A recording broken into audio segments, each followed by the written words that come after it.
Hello दोस्तों, आप सभी का स्वागत है आपके अपने यूट्यूब चैनल बनी एकेडमी में। मैं अमित कुमार आज आप सभी के लिए इंग्लिश के कुछ प्रीवियस ईयर क्वेश्चन लेकर आया हूं। इससे पहले मैंने एसएससी जीडी के प्रीवियस ईयर के क्वेश्चंस डिस्कस किए हैं और जो इससे पहले की वीडियो है वहां पे हमने इसका एक पार्ट जो है वो हमने सोल्व कर लिया है, जिसमें कि मैंने 16 क्वेश्चन वहाँ पर सोल्व करवाए हैं। ये उसी का कंटिन्यूसली नेक्स्ट पार्ट है। अगर आपने वो पार्ट नहीं देखा है तो उसे ज़रूर देख लें, उसके बाद ही इसे अटेम्प्ट करें। तो आइए शुरू करते हैं क्वेश्चन नंबर 17 से। 17 का क्वेश्चन है select the most appropriate synonyms. Synonyms पूछा गया है और कॉरेज का सिनोनिम्स पूछा गया है। कॉरेज का मतलब होता है साहस, साहस।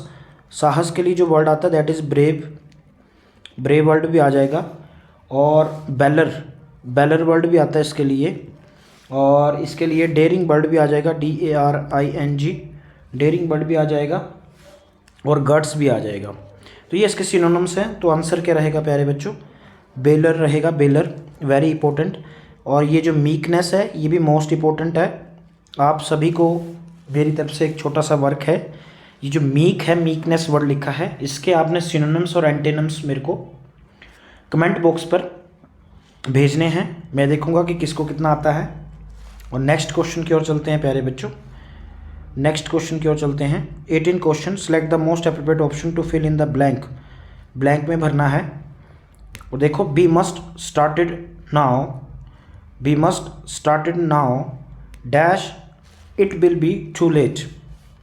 देखो प्यारे बच्चे, अनटिल का मतलब जब तक होता है, अनलेस का मतलब कुछ, अनलेस तब तक, बट का मतलब होता है परंतु। जब बट से आप दो सेंटेंस को जोड़ते हैं तो एक नेगेटिव चाहिए और एक क्या चाहिए प्यारे बच्चों? पॉजिटिव चाहिए, तभी आप बट को लगा सकते हैं बीच में। तो यहाँ पे तो आएगा नहीं। लेकिन देखिए बच्चे, बी मस्ट स्टार्ट नाउ ये एक्शन फर्स्ट है और it will be too late ये सेकंड है। इसका मतलब अगर वो नहीं आएगा, या के लिए बच्चे क्या आ जाएगा यहाँ पर? और के लिए क्या आंसर रहेगा प्यारे बच्चों? C is the right answer. Next question की ओर चलते हैं। नेक्स्ट क्वेश्चन है आपका question number 19। The father with his children were expected to attend the function. देखो बच्चे, यहाँ पे पूछा गया है कि ये बर ठीक लगा है कि नहीं लगा है। अगर नहीं तो नो एरर, अगर लगा है तो आपने एरर पार्ट बताना है। देखो प्यारे बच्चों, मैं अभी पीछे एक रूल बता के आ रहा हूँ आप लोगों को कि जब भी क्या आता है प्यारे बच्चों, प्रेपोजिशन आती है। जब भी प्रेपोजिशन आती है तो प्रेपोजिशन में क्या होता है? प्रेपोजिशन के बाद हमेशा ऑब्जेक्टिव केस लगता है, ये आप लोगों को पता है।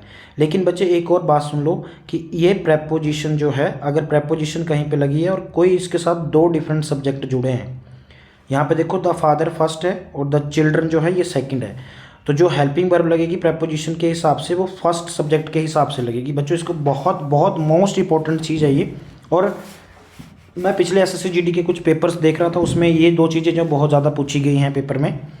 तो इसके लिए द फादर के हिसाब से प्यारे बच्चों क्या लगेगा? वर लगेगा या वॉज लगेगा? देखो आर भी आ सकता था, हैव भी आ सकता था। आर नहीं आएगा क्योंकि ये प्लूरल है, फर्स्ट के हिसाब से लगेगा। हैव भी आपका क्या है? प्लूरल है, ये नहीं आएगा। तो आंसर एक ही बचता, दैट इज़ वॉज। और आपको पता है ये वर है, ये पास्ट का ऑप्शन है तो पास्ट के साथ ही रिमूव होगा। तो जो आंसर रहेगा यहाँ पे वो डी ऑप्शन रहेगा। नेक्स्ट क्वेश्चन की ओर चलते हैं। Question number 20, bend over backwards.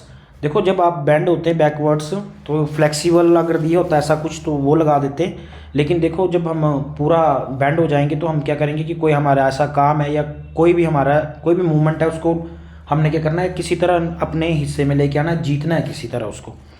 तो जो इसका आंसर रहेगा वो रहेगा आपका बेंड ओवर बैकवर्ड्स का मतलब है to exert a lot of effort towards some ends.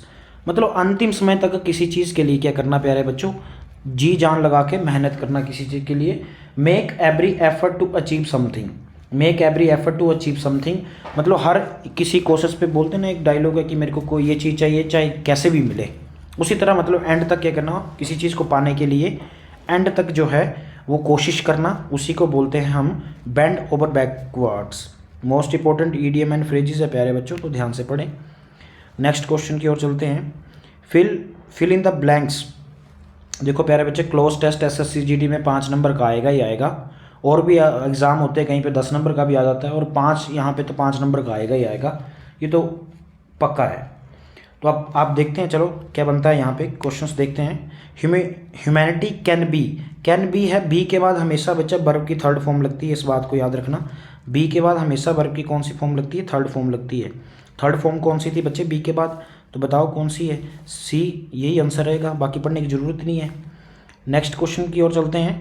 As the quality of being human the peculiar nature of man, nature of man, man का पोजीशन बता रहा है नेचर के साथ। तो नेचर के लिए बच्चे क्या लगेगा? नेचर के लिए क्या लगेगा? देखो ऑफ प्रेपोजिशन लगेगी, ए इसका आंसर रहेगा। इन आएगा नहीं, एट आएगा नहीं, टू आएगा नहीं, ऑफ रहेगा क्योंकि पोजीशन बता रहा है उसके साथ और रिलेशन बता रहा है। और पोजीशन बताने के लिए कौन सा लगता है बच्चे? ऑफ, का, के, की। नेक्स्ट क्वेश्चन की ओर चलते हैं। 23rd क्वेश्चन है, man by which he is distinguished. Distinguished के साथ फिक्स प्रेपोजिशन है बच्चे, फ्रॉम, फिक्स्ड प्रेपोजिशन। आप इस बात को याद रखें, जब भी देखो, जब भी आपसे प्रेपोजिशन का क्वेश्चन पूछा जाएगा क्लोज टेस्ट में, फिक्स्ड से पूछा जाएगा, फिक्स से। और ये लगता किसके हिसाब से? जो नियरेस्ट वर्ड होता है उसी के हिसाब से वो आपका क्या लगता है? प्रेपोजिशन लगती है। तो क्या लगेगा बच्चे यहाँ पे? डी आंसर आएगा सर, डी आंसर आएगा। नेक्स्ट क्वेश्चन की ओर चलते हैं। नेक्स्ट क्वेश्चन है आप लोगों का डैश अदर बीइंग। तो फर्स्ट में क्या आ गया था बच्चे आप लोगों का? वर्ब की थर्ड फॉर्म आई थी, ये आएगा आपका वर्ब की थर्ड फॉर्म। एक सेकंड, वर्ब की थर्ड फॉर्म आएगी, तो बी के साथ मैंने वर्ब की थर्ड फॉर्म बताई। दूसरे में हमने क्या बताया? ऑफ बताया प्यारे बच्चों, यहाँ पे ऑफ आ जाएगा और यहाँ पे क्या आ जाएगा प्यारे बच्चों? फ्रॉम आ जाएगा। Humanity can be defined as the quality of being human the peculiar nature of man by which he is distinguished from other beings human. Human beings, human बोला है, बीइंग्स ह्यूमन। प्यारे बच्चों क्या आंसर आएगा? देखो बात कहाँ पे चल रही है ये भी देखना है आप लोगों को, ठीक है। इस में चलिए, इसका मतलब तो बात प्रेजेंट में चल रही, तो आंसर भी प्रेजेंट में ही आना चाहिए। तो प्रेजेंट आंसर देखो क्या आएगा बच्चे? डज आएगा, डज नॉट आएगा यहाँ पे।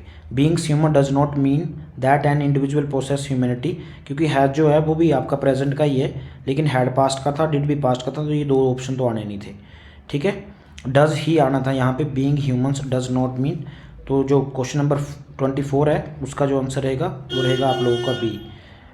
नेक्स्ट क्वेश्चन, और ये क्वेश्चन इस वीडियो का लास्ट क्वेश्चन है, तो आइए देखते हैं क्या आंसर रहेगा।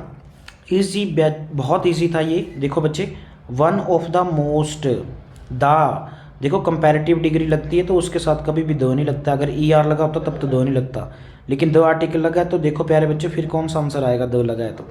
One of the most, most देखो E S T, the article के साथ क्या आता है? सुपरलेटिव डिग्री कंपलसरी लगती है, द मोस्ट, इसीलिए आंसर क्या रहेगा?